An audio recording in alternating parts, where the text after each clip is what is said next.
प्यारे बच्चों, सुप्रभातम। पिछली वीडियो में हमने कबीर का पहला पद पढ़ लिया था। आज प्रकाश डालते हैं दूसरे पद पर। तो ध्यान से देखेंगे, ध्यान से समझने की कोशिश करेंगे। तो क्या कह रहा है काव्य यहाँ पर? संतों देखत जग बोराना, सांच कहो तो मारण धावे, झूठे जगपति याना। नेमी देखा धर्मे देखा, प्रात करे स्नाना। आत्म मारे पखानहि पूजे, उनमें कछु नहीं ज्ञाना। बहुतक देखा पीर औलिया, पढ़े कितेब कुराना। कै मुरीद तदबीर बतावे, उनमें उहे जो ज्ञाना। आसन मार डिम्ब धरि बैठे, मन में बहुत गुमाना। पीपर पाथर पूजन लागे, तीरथ गर्भ भुलाना। टोपी पहरे माला पहरे, छाप तिलक अनुमाना। तो देखिए क्या कह रहे हैं कबीर यहाँ पर। संतों देखत जग बोराना, है ना। कबीरदास जी क्या कह रहे हैं कि अरे संतों, ये सारा संसार क्या हो गया है? पागल हो गया है। बोराना मैंने पागल होना। तो हे साधकों, जो ईश्वर के मानने वाले हैं, जो उसके भक्त हैं, उनको कह रहे हैं कि अरे संतों, देखो ये जग क्या है, संसार क्या हो गया है, पागल हो गया है, बोरा गया है ना। देखो ये उल्टी गंगा बहा रहा है। इनको क्या कहो? बोलो सांच कहो तो मारण धावे। इनको यदि सच्ची बात बताई जाए तो ये मारने के लिए दौड़ते हैं। सच्ची बात क्या है कि वो ईश्वर एक ही है, जिस ईश्वर के लिए हम लड़ते मरते रहते हैं, है ना। मुसलमान अल्लाह कहता है और हिंदू राम कहता है, मुसलमान रहीम कहता है। इन दोनों के बीच में झगड़ा होता रहता है इसी नाम के पीछे। और कबीरदास जी कह रहे हैं ये दोनों वास्तव में एक ही है। हमें इस पे लड़ना मरना नहीं चाहिए। वास्तव में दोनों एक ही तत्व है, नाम अलग अलग है ना। तो इनको इस तरह की सच्ची बात बताएं, उस ईश्वर के प्रति जो सच्ची बात है, उस बात को यदि इनको बताया जाए तो ये मारने के लिए दौड़ते हैं। और झूठे जगपतियाना, और इस झूठे संसार पर क्या है? विश्वास किए बैठे हैं। पतियाना मैंने विश्वास करना, है ना। इस झूठे संसार पर क्या है? विश्वास किए बैठे हैं, इसको मानते हैं। और जो सच्ची बात है उसको नहीं मानते। ईश्वर ही सच्चा है ना। और ये संसार क्या है? झूठा। ये संसार एक दिन समाप्त हो जाता है ना, इसलिए ये संसार क्या है? झूठा है। यहाँ जितनी भी वस्तुएं हैं, जितने भी सुख साधन हैं हमारे, उनका सबका एक दिन क्या हो जाना है? नाश हो जाना है। इसलिए ये संसार कैसा है? झूठा है। ठीक है। नेमी देखा धर्मी देखा, प्रात करे स्नाना। कबीरदास जी कह रहे हैं कि हमने बहुत नियम धर्म पालने वाले देख देख रखे हैं। नेमी देखा, जो बोल नियम से चलने वाला। धर्मी देखा, धर्म से चलने वाला। प्रात करे स्नान, सुबह उठ करके स्नान करते हैं, है ना। ऐसे भी हैं। और आत्म मारे पखाने पूजे, उनमें कछु नहीं ज्ञाना। और जिन्होंने आत्मा को तो मार दिया है, लेकिन पत्थर को पूजते हैं। आत्मा को मारना क्या है? एक दूसरे से वैर करना ही तो आत्मा को मारना है। क्योंकि प्रत्येक जीव के भीतर वही ईश्वर आत्मा रूप से बैठा हुआ है। तो यदि हम किसी भी जीव की हत्या करते हैं, उसकी उपेक्षा करते हैं, तो वो उसको मारना ही है ना। उसको किसी वस्तु की जरूरत है, वो हमारे पास है, हम उसकी आवश्यकता की पूर्ति कर सकते हैं। यदि हम नहीं करते हैं और पत्थर की मूर्ति के सामने हम 56 भोग लगाते हैं, तो वो उस आत्मा को मारना ही है ना। तो वास्तव में हमने उस सच्ची चीज को, सच्ची बात को जाना ही नहीं, जिस सच्ची बात को कबीरदास जी यहाँ पर बताना चाह रहे हैं, है ना। वही कह रहे हैं कि सांच कहो तो मारण धावे, झूठे जगपति आना।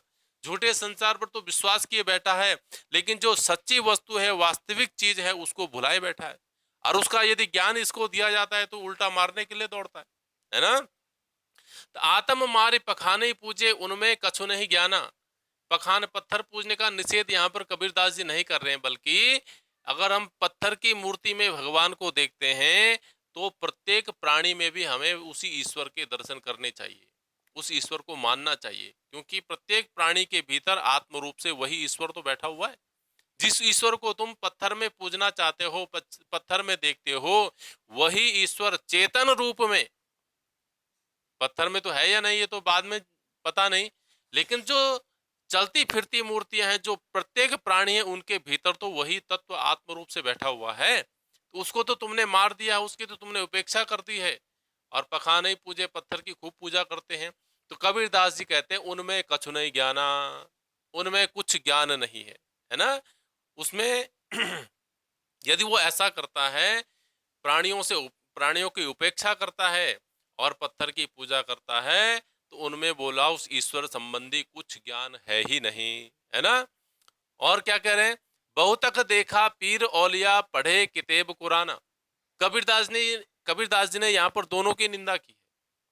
निंदा क्या की है, आलोचना की है। आलोचना निंदा नहीं होती है। आलोचना मैंने जो वास्तविक है उसको प्रस्तुत करना, है ना। तो दोनों की खूब खिंचाई करी है कबीरदास जी ने, हिंदुओं की भी और मुसलमान की भी। बहुतक देखा पीर औलिया, पीर औलिया मैंने जो इस्लाम के धर्म गुरु हैं वो बहुत देखे हैं, बोला वो भी। पढ़े किताब कुराना, बहुत कुरान उन्होंने पढ़े हैं, है ना। कुरान पढ़ते हैं, बहुत किताब पढ़े हैं, है ना। लेकिन कै मुरीद तदबीर बतावे, मुरीद मैंने शिष्य, तदबीर बतावे मैंने शिक्षा देना, उनको उपाय बताना। उस अल्लाह को पाने के लिए, उस रहीम को पाने के लिए अपने शिष्यों को बहुत सारे उपाय तदबीर बतावे, बहुत सारे उपाय बताते हैं। उनमें वह जो ज्ञान, लेकिन उनमें भी वो ज्ञान है ही नहीं जिससे कि उस रहीम की, उस अल्लाह की प्राप्ति हो सके, है ना। बहुत उन्होंने कुरान भी पढ़ लिया, है ना, अपने शिष्यों को बहुत उपाय भी बता दिए, बहुत उपदेश भी कर दिया, लेकिन उनमें भी वास्तविक ज्ञान नहीं है। क्योंकि वो यदि अल्लाह को रहीम को मानते हैं तो वो राम से विरोध करते हैं, तो वास्तव में उन्होंने जाना ही नहीं। कबीरदास जी कह रहे हैं दोनों एक ही है, राम भी वही है, राम रहीम भी वही है, अल्लाह भी वही सब वही है ना। कबीर की दृष्टि तो ऐसी है। लेकिन कबीर वो कह रहे हैं जो केवल राम को मानता है और रहीम से बैर करता है, और जो रहीम को मानता है राम से बैर करता है, उनको वास्तविक ज्ञान है ही नहीं, है ना। आसन मार डिम्ब धरि बैठे मन में बहुत गुमाना, और आसन मार करके, है ना, आसन में बैठ करके उस ईश्वर का यदि हम ध्यान भी करते हैं, तो वो भी यदि तुमने आत्मा से यदि उसकी खबर नहीं है, तो वो भी एक प्रकार का डिंब मैंने पाखंड ही है ना। आसन मार करके बैठ के, आंख बंद करके बैठ गए, तो वो भी एक बहुत बड़ा पाखंड है। यदि तुमने सच्चे मन से, यदि वास्तव में तुमने जीव से प्रत्येक जीव से प्रेम नहीं किया है, प्रत्येक जीव से यदि तुम्हें प्रेम नहीं हुआ है, तो इसका मतलब यह है तुम आसन मार के आंख बंद करके भी बैठते हो, तो वो भी एक डिंब है, यानी पाखंड है ना। और मन में बहुत गुमाना, यदि आप ऐसा करते हैं तो उससे आपके मन में और गर्व, अभिमान और बढ़ जाता है कि अरे मैं तो आसन में बैठता हूँ, मैं तो आंख बंद करके इतने घंटे ध्यान करता हूँ, इतने घंटे पूजा करता हूँ, और अभिमान और बढ़ जाता है। वो अभिमान को बढ़ाने वाला ही हो जाता है ना। वास्तव में ज्ञान हुआ नहीं, उस ईश्वर की प्राप्ति हुई नहीं, और मन में अभिमान और बढ़ गया, है ना, तो उससे नुकसान ही हुआ। तो पीपर पाथर पूजन लागे तीरथ गर्भ भुलाना। पीपर पत्थर यानी कि पीपल पूजने वाले, पत्थर को पूजने वाले लोग बहुत हैं, है ना। पूजन लागे, उसकी तो पूजा करने लगे, तीर्थ गर्भ बुलाना, और बहुत तीर्थ किए कि उस ईश्वर की प्राप्ति हो जाए, है ना। तो उससे भी बोला ईश्वर की प्राप्ति होने वाली नहीं है ना। उस वास्तविक ज्ञान तुम्हें होने वाला नहीं है यदि तुमने उस आत्मा को मार दिया है। तो बहुत सारे तीर्थ कर लो, बहुत सारे पीपल पत्थर पूज लो, उससे तुम्हें ईश्वर की प्राप्ति होने वाली नहीं है। टोपी पहरे माला पहरे छाप तिलक अनुमाना।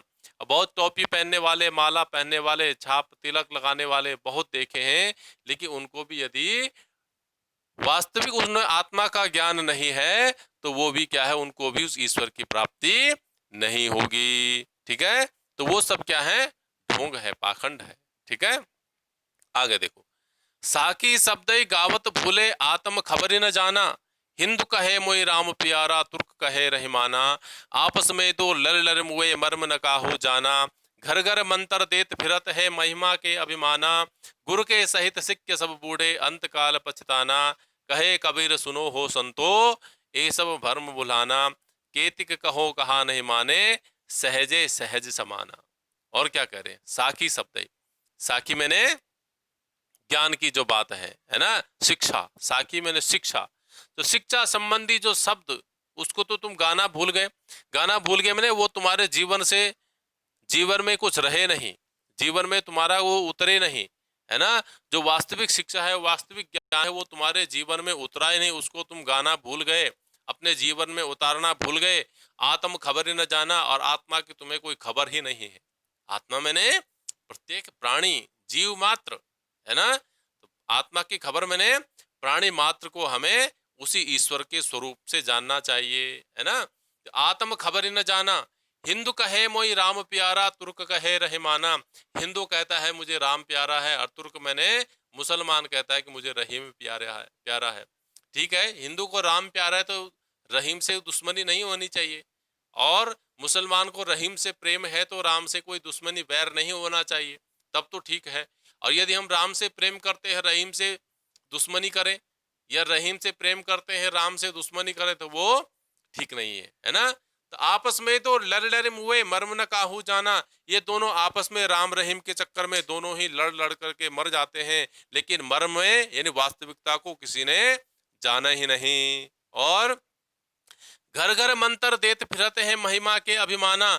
जो अभिमानी हो गए हैं, जिन्होंने अपनी महिमा को ये समझ लिया कि हमारी महिमा खूब बढ़ गई है, ऐसे जो महिमा के अभिमान है, अभिमान उनके मन में पैदा हो गया कि हम तो बहुत बड़े ज्ञानी हो गए हैं, ऐसा जो महिमा का अभिमान जिनको हो गया है, वे घर घर देते मंत्र देते फिरत हैं, घर घर जा करके अपने शिष्यों को मंत्र देते रहते हैं, है ना? यानी उपदेश करते रहते हैं, लेकिन उन्होंने भी वास्तव में कुछ सीखा ही नहीं, कुछ जाना ही नहीं।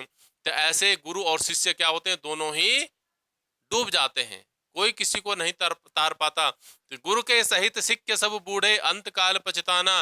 गुरु के सहित वो शिष्य भी क्या हो जाते हैं, डूब जाते हैं। अर्थात जिस ज्ञान के माध्यम से उतरना चाहते थे, उस ईश्वर की प्राप्ति करना चाहते थे, उन दोनों को ही उस ईश्वर की प्राप्ति नहीं होती है। वो दोनों ही क्या हो जाते हैं, इस संसार सागर में डूब जाते हैं, और अंत काल पछताना, अंत काल में उन दोनों को ही क्या करना पड़ता है, पछताना पड़ता है। ठीक है, तो कहे कबीर सुनो हो संतो, ये सब भ्रम भुलाना।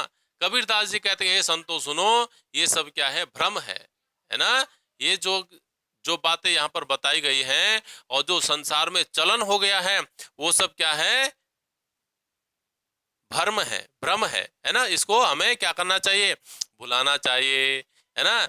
और केतिक कहो कहा नहीं माने, सहजे सहज समाना।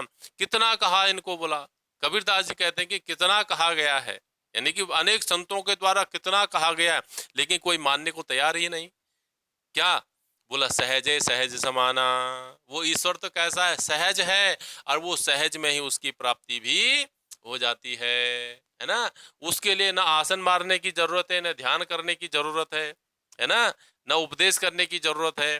तुम तो केवल प्राणी मात्र में उसी आत्मा को देखो, उसी ईश्वर को देखो, वही तुम्हें ईश्वर की प्राप्ति हो जाएगी।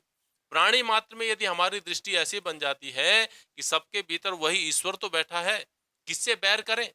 बैर करना भी चाहे तो भी हमें किसी से बैर नहीं हो सकता, क्योंकि सबके भीतर जब वही एक ही ईश्वर दिखने लगेगा, तब हमें किसी से कोई राग नहीं, कोई द्वेष नहीं, कोई वैर नहीं, कोई शत्रुता नहीं होगी। तो कबीरदास जी कह रहे वो तो सहज है, और सहज में ही उसकी प्राप्ति भी हो जाती है, सहजे सहज समाना। ठीक है, वो सहज है, और सहज ही उसकी प्राप्ति हो जाती है। ठीक है, हाँ, तो आज के लिए इतना ही। इसको ध्यान से समझें, ध्यान से सुने, कहीं पे समझ में नहीं आए तो दोबारा पूछ लेना। कुछ प्रश्नोत्तर भी दे रहा हूँ, उनको भी अपनी कॉपी में लिखें, और साथ के साथ मुझे चेक भी कराएं।